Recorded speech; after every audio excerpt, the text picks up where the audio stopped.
And I'm saying, stop beating up on yourself. You do it. I know you do it. I've done it. It's a natural inclination for us to put ourselves down. And when I start changing that kind of mindset of beating myself up because of my mistakes and start looking at the possibility of my doing better, of my making the adjustment that would enable me to do what I want to do successfully, things begin to change. And so if your life isn't everything it could be, you could ask yourself, well, what would happen if you just stopped wasting the opportunities that are in front of you? You'd be, who knows how much more efficient? 10 times more efficient. 20 times more efficient. That's the Pareto distribution. You have no idea how efficient people get. It's off the charts. There will come times when you will feel like giving up.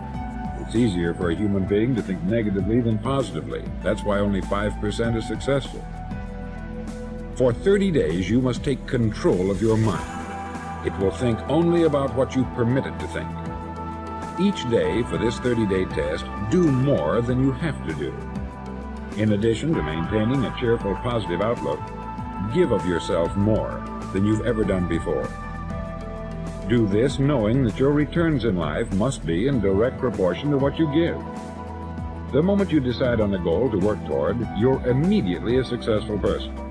You're then in that rare and successful category of people who know where they're going. Out of every 100 people, you belong to the top 5. So I'm saying to you, can nobody take your good? See, that which is meant for you has your name on it. No one can take your good from you. That's you. That work you've been given, that idea that you've been given, if you don't come out here with that idea, no one's going to bring your idea out here. And I'm saying, in your hands, you have ideas. You have been given something to bring to the universe that was not here before you showed up. See, nobody, ladies and gentlemen, is going to give Les Brown's speech. This is my speech. It's not okay to make excuses. That's not going to slow people down. It's not okay to ask the world to stop so that you can step out front.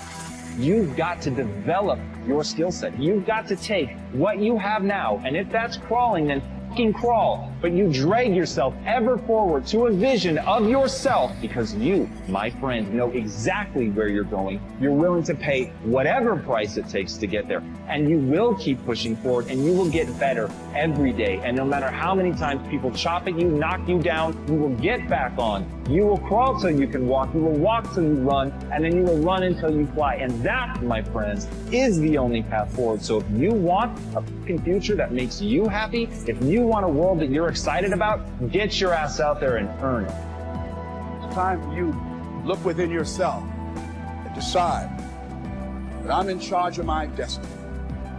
I'm in charge here.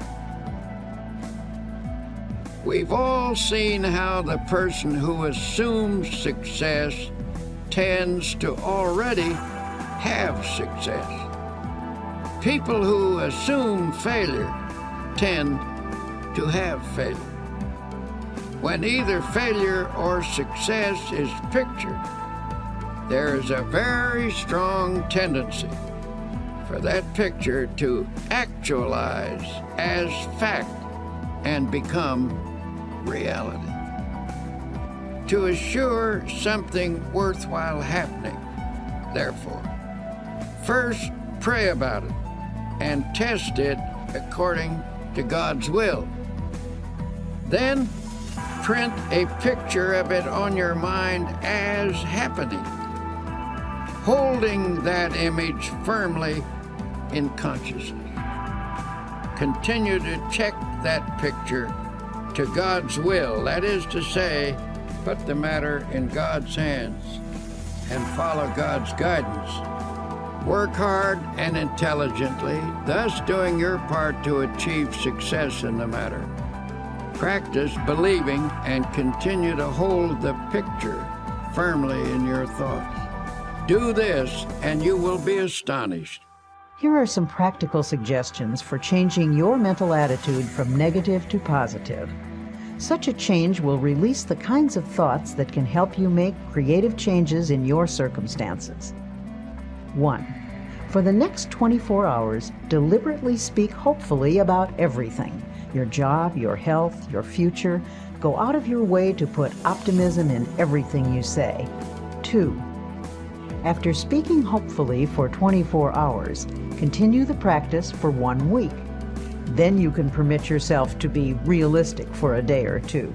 You'll discover that what you meant by realistic a week ago was actually pessimistic, and what you now mean by realistic is something entirely different. It is the dawning of the positive outlook. When most people say they're being realistic, they delude themselves. They are simply being negative. 3. Feed your mind even as you feed your body. A healthy mind requires nourishing, wholesome thoughts. Start at the beginning of the New Testament and underline every sentence about faith. Continue doing this until you've marked every passage in the 4 books: Matthew, Mark, Luke, and John. 4. Commit all of those passages to memory. Learn one each day until you can recite the entire list from memory. This will take time, but remember, you've spent much more time being a negative thinker. Unlearning a negative pattern requires time and effort. 5. Make a list of your friends who are positive thinkers and deliberately cultivate their company. Don't abandon your negative friends, but get closer to those with a positive point of view until you've absorbed their spirit. 6. Try to avoid arguments, but whenever a negative attitude is expressed, counter with a positive and optimistic opinion. 7. Pray a great deal and always let your prayers take the form of thanksgiving. Assume that God is giving you great and wonderful things, for if you think He is, He surely is. God will not give you any greater blessing than you can believe in. Remember, according to your faith, be it unto you.